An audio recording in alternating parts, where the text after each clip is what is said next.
Welcome to fair media. आज आपसे share करेंगे कल सुंदरయ్య सुंदरయ్య विज्ञान केंद्रम बागलिंगपल्ली हैदराबाद में एक राउंड टेबल कॉन्फ्रेंस हुआ है। ये राउंड टेबल कॉन्फ्रेंस में कई लोग शिरकत किए हैं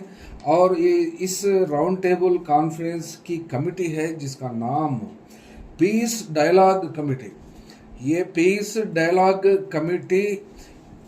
का राउंड टेबल कल जो हुआ है जिसमें इम्पॉर्टेंट मुद्दे जो उठाए गए हैं वो खासकर माओइस्ट पार्टी के ताल्लुक से जो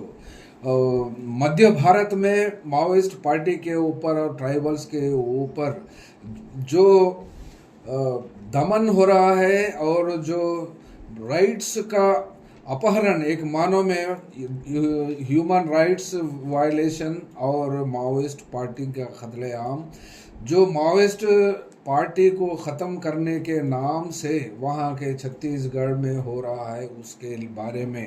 और गवर्नमेंट ऑफ इंडिया से इमीडिएट सीज फायर करने की और सीज फायर कराने की जिम्मेदारी भी ये लोग सबसे बात करना चाहते हैं, यानी ये दो गुटों से भी बात करना चाहते हैं या फिर गवर्नमेंट ऑफ इंडिया से इमीडिएट सीज फायर का डिमांड भी करे हैं। यानी वहाँ पर एलिमिनेशन ऑफ माओइस्ट के नाम से हो या फिर फ्री माओइस्ट इंडिया बनाने के नाम से हो, मोदी सरकार जो छत्तीसगढ़ में माओइस्टों के ऊपर हमला जो करती है और वहाँ के ट्राइबल्स के राइट्स को जो वायलेट करती है उसके खिलाफ में ये आवाज़ उठी है। और इस कमेटी का नाम तो आपको बताया पीस डायलॉग कमेटी है ये, और इसमें शिरकत करने वाले थे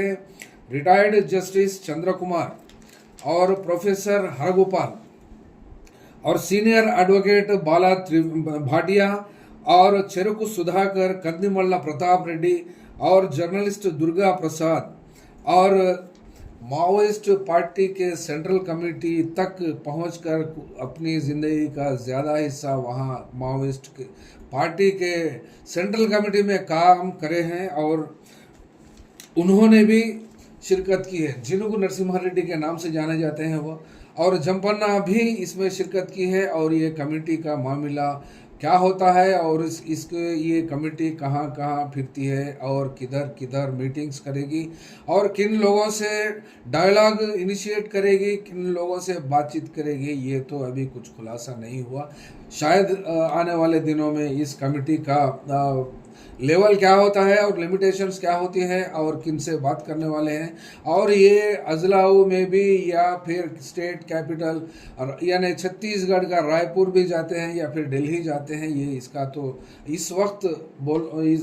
इस कमेटी के एक्टिविटीज़ के बारे में बोलना तो नहीं हो सकता है, वो इसलिए कि वो लोग बताए नहीं। आने वाले दिनों में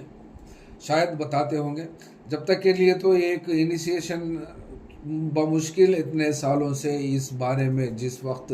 तेलंगाना और आंध्र प्रदेश में जॉइंट स्टेट था उस वक्त, यानी यूनिफाइड स्टेट कह सकते हैं, आंध्र प्रदेश और तेलंगाना, उस वक्त वाई.एस. राजशेखर रेड्डी के गवर्नमेंट में पीस टॉक्स हुए थे। और पीस टॉक्स होने के बाद जो पीस टॉक्स में जो लोग आए थे वो लोग सबको भी एनकाउंटर में जबकि सरकार ख़त्म कर दी है। तो फिर अब के बार इतने साल लगाए हैं और इस कमेटी के बारे में गठन करने में हो या फिर इस सीज फायर को इम्प्लीमेंट करने के लिए गवर्नमेंट ऑफ इंडिया के ऊपर दबाव बनाना हो या फिर छत्तीसगढ़ की सरकार के ऊपर हो या फिर सिविल सोसाइटीज़ को, ये अपील भी करते हैं कि इस बारे में ज़रूरी हो गया है कि माओइस्टों को एलिमिनेट करने के नाम पर वहाँ के ट्राइबल्स के ऊपर ज़्यादती हो रही है और वो लोग के ऊपर,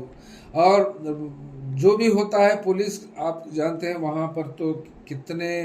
किलोमीटर को कितने पुलिस कैंप से इसका तो पता नहीं चल सकता है। यहाँ के फिर बाहर के लोग जाना नामुमकिन बात दिखती है और जाते हैं तो फिर पुलिस का परमिशन होना चाहिए। फिर अगर कोई एंटर करते हैं या फिर नहीं भी कर सकते हैं तो फिर वहाँ गली गली चप्पा चप्पा छोटी छोटा 2-2 किलोमीटर को एक एक चेक पोस्ट और पुलिस पॉइंट रख कर चेक करते हैं। तो फिर जाते हैं तो फिर कैसा पहुँचते हैं कोई भी, ये बाहर वालों की बात नहीं होती है, वहाँ लोकल के लोगों के ऊपर ये स्ट्रिक्ट कम कंप्लीटली घेरा हुआ है छत्तीसगढ़ फॉरेस्ट एरिया, और खासकर अब ये जो रीजन है ये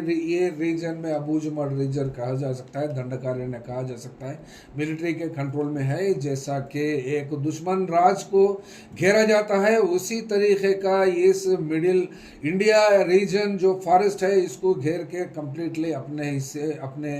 कंट्रोल में मिलिट्री, पैरामिलिट्री फोर्सेस और डीआरजी और छत्तीसगढ़ की सरकार ये पूरे कैंप्स बना ही है। तो फिर आइंदा क्या होता है। आज सुबह में भी एक एनकाउंटर हुआ जिसमें 16 लोग की मौत हुई। 2 दिन पहले भी एक एनकाउंटर हुआ था, उसमें 31 लोग की मौत हो गई है। और हफ्ते में या रूटीन में या रोज़ भी ये रूटीन एनकाउंटर्स में तब्दील हो गया है मामला। वो इसलिए कि आने वाले 1 साल के अंदर माओइस्ट फ्री की बात करते हैं, न जाने कितने हज़ारों लोग इसमें मारे जाते हैं और इनके ऊपर कोई सवाल करने वाला भी और ना ही कोई सवाल करने की हिम्मत या फिर सुप्रीम कोर्ट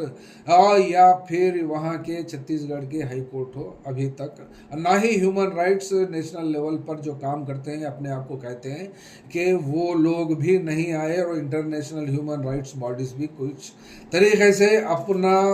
प्रोटेस्ट हो या फिर यूएनओ सतह पर या फिर कहीं भी वर्ल्ड क्लास प्लेटफॉर्म्स के ऊपर इंडिया में ऐसा मानव हनन हो रहा है और वायलेशन ह्यूमन राइट्स का हो रहा है, ऐसी बात तो ये खासकर माओइस्टों के ताल्लुक से तो नहीं की है। Thank you.